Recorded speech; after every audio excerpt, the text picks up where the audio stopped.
Pojok Ilmu yang dipersembahkan oleh Universitas Nahdlatul Ulama Al-Ghazali Cilacap. Selamat mendengarkan.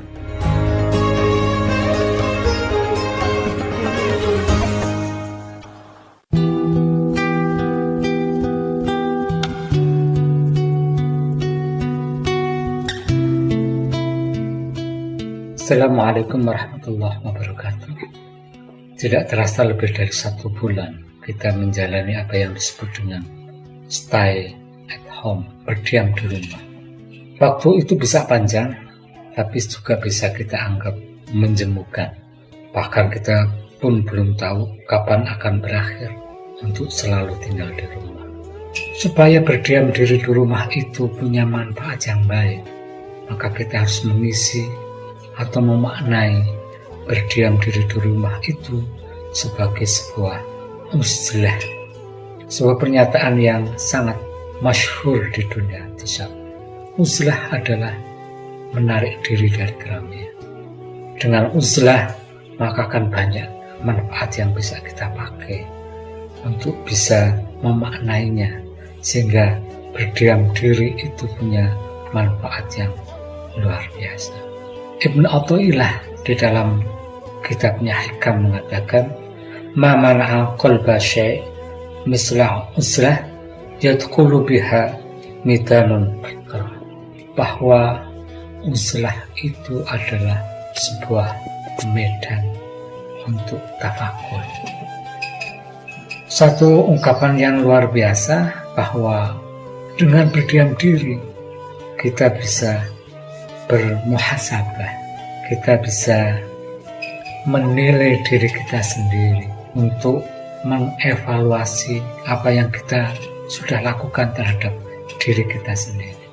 Ucapan dari seorang Ibnu Athaillah saya kira tidak akan lepas dari pernyataan-pernyataan para gurunya. Al-Ghazali di dalam kitab Rawdatul Talibin fi Umdatus Salikin mengatakan bahwa adab manusia kepada Tuhannya itu ada 2.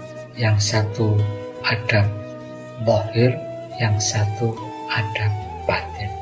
Menilai diri kita sendiri adalah menilai bagaimana adab kita kepada Tuhan kita.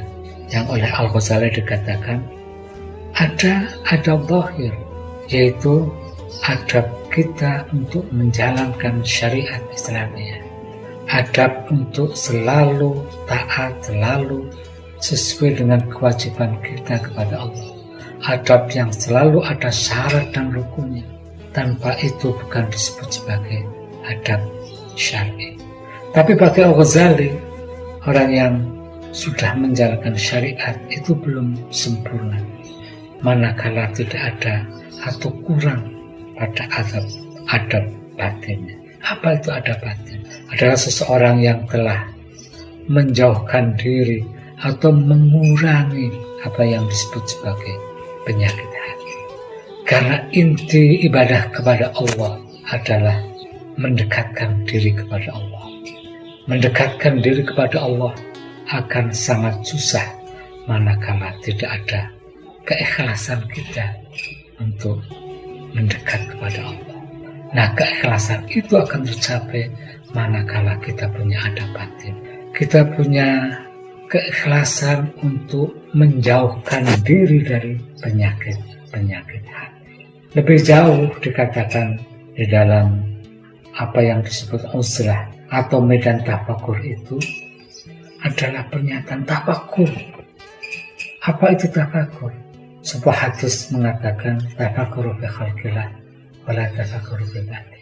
Tafakurlah kepada apa yang diciptakan oleh Allah, tapi janganlah terlalu mendalami apa yang disebut sebagai zat Allah. Mengapa bisa begitu?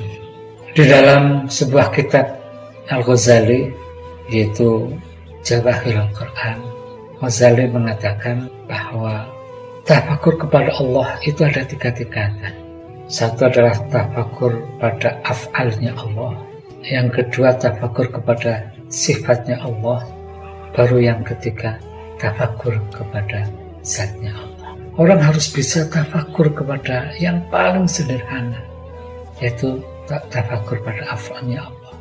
Kita harus merasakan bahwa kehidupan di dunia ini adalah anugerah dari Allah. Kita punya semua panca indera ini adalah anugerah. Jangan nalaikan itu anugerah. Sehingga ketika kita mendapat anugerah, kita harus mensyukuri atas semua anugerah itu. Kita mensyukuri punya panca indera. Kita mensyukuri bahwa Allah telah memberikan kita kesempurnaan sebagai makhluk Allah. Yang kedua, baru kita tafakur kepada sifat Allah. Sifat yang tertinggi dari sifat Allah yang bisa kita rasakan adalah ilmu Allah. Adam telah diberikan ilmu melalui apa yang diturunkan kepada manusia. Melalui apa? Sifat-sifat Allah. Nah, allama Adama bi asma'i kullah. Bahwa Adam telah diberikan, Nabi Adam telah diberikan ilmu yang luar biasa, dan itu adalah tafakur kepada sifatnya Allah. Baru setelah kita tahu bahwa kita sampai kepada satu derajat berilmu yang sudah paripurna, baru kita bisa berpikir apa yang disebut sebagai zat Allah. Karena ini sebenarnya adalah puncak tertinggi dari tafakur kepada Allah. Tetapi sekaligus ini adalah sesuatu yang sangat berbahaya. Maka harus melalui tahapan-tahapan. Dari sinilah maka manusia dipahamkan melalui apa yang disebut dengan ilmu tarekat. Apa ilmu tarekat? Ilmu tarekat itu ibarat kalau kita melihat bahtera, melihat kapal, itu adalah kapal itu sendiri yang akan mengantarkan. Atau kita lebih sederhana dikatakan, tarekat itu seperti gang, seperti jalan-jalan kecil, sedangkan syariat adalah jalan besar. Kita tidak akan sampai jalan besar kecuali menggunakan jalan kecil.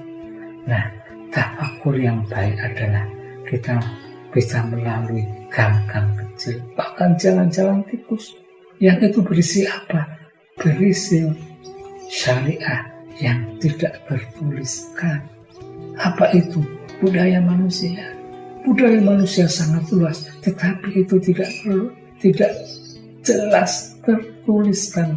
Itu bukan menjadi dalil-dalil yang bersifat qiraati, melainkan dalil-dalil yang bersifat haliyah, dalil-dalil yang bersifat madaniyah. Itulah kebudayaan. Untuk itu tafakur kita sampai pada derajat yang baik manakala bisa menghubungkan budaya manusia dengan kehendak Tuhan. Terima kasih. Wassalamualaikum warahmatullahi wabarakatuh.